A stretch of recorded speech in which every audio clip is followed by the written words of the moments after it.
아시리아에게 재앙이 닥친다. 내가 그를 내 진노의 몽둥이로 이용했고 내 분노를 쏟기 위한 막대기로 삼았다. 내가 그를 나에게 등을 돌린 민족에게 보냈다.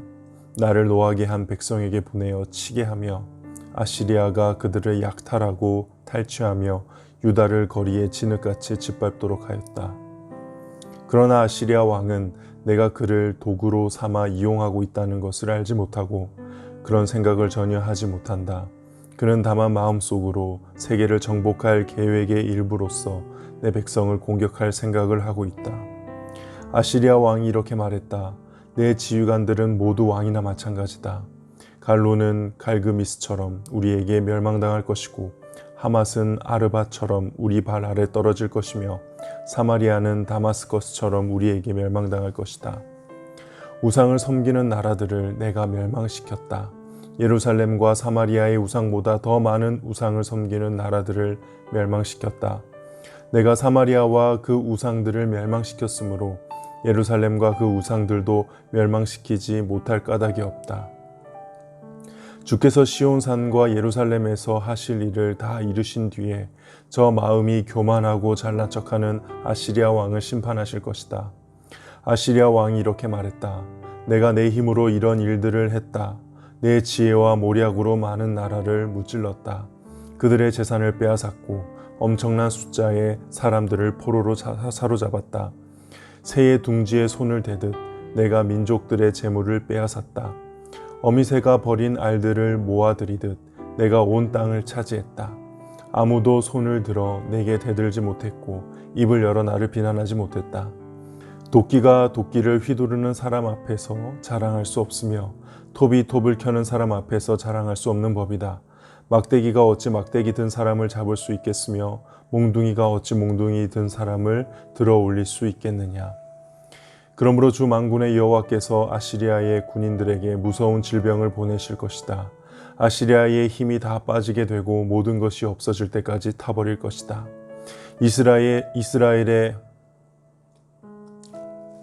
이스라엘의 빛이신 하나님은 불과 같으시고 이스라엘의 거룩하신 분은 불꽃과 같으시다.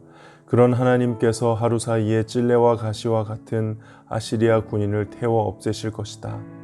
아시리아의 군대는 울창한 숲 같으나 곧 멸망당할 것이다. 여호와께서 아시리아 용사를 완전히 무찌르셔서 그들이 전염병에 걸린 사람처럼 야위고 쇠약해질 것이다. 그 큰 군대에서 단지 몇 사람만이 살아남아 어린아이라도 그 수를 셀 수 있을 정도가 될 것이다. 오늘 본문은 아시리아, 개역개정 성경에는 아수르라고 하는 이 나라에 대한 하나님의 심판의 메시지입니다. 아시리아는 북이스라엘을 멸망시킨 당시 중동의 제국주의 패권 국가였습니다. 그들의 정복 방식은 아주 잔혹했고 이미 여러 나라들이 아시리아에게 멸망을 당했습니다. 그런 아시리아가 오늘 본문 5절에서 하나님의 몽둥이라고 말씀합니다.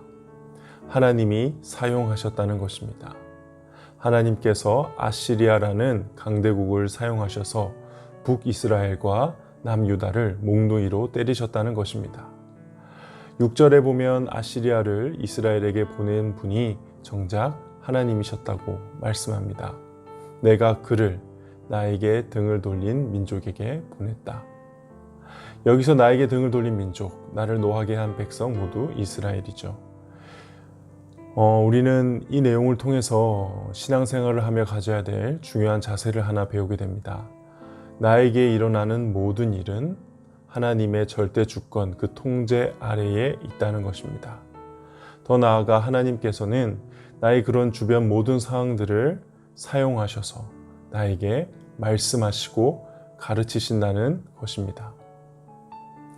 주위로부터 받는 공격들, 갑자기 닥친 어려움, 이유를 알 수 없는 고난, 이런 것들이 하나님이 계시지 않아서 일어난 것이 아니라 하나님의 허락하에서 일어난 것이다.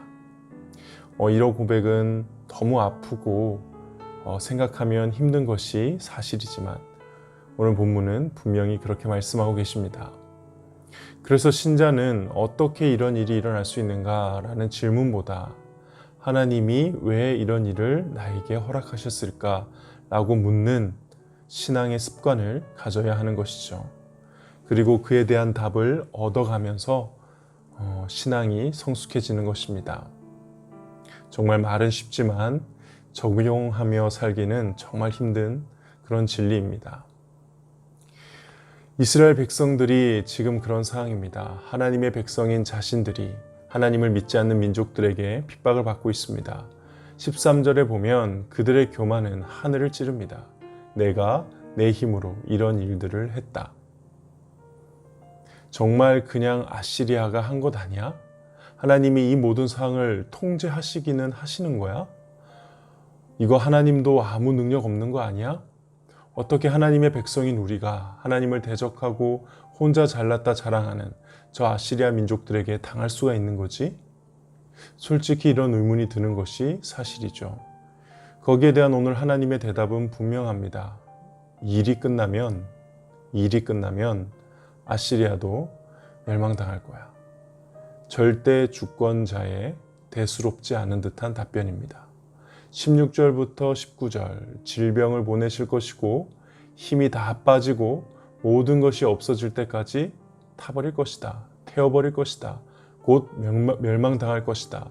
완전히 무찌를 것이다. 쇠약해질 것이다. 단지 몇 사람만 살아남을 것이다. 거기에 우리 하나님께서는 우리가 쉽게 이해할 수 있도록 하나의 예를 드시는데 그게 바로 15절입니다.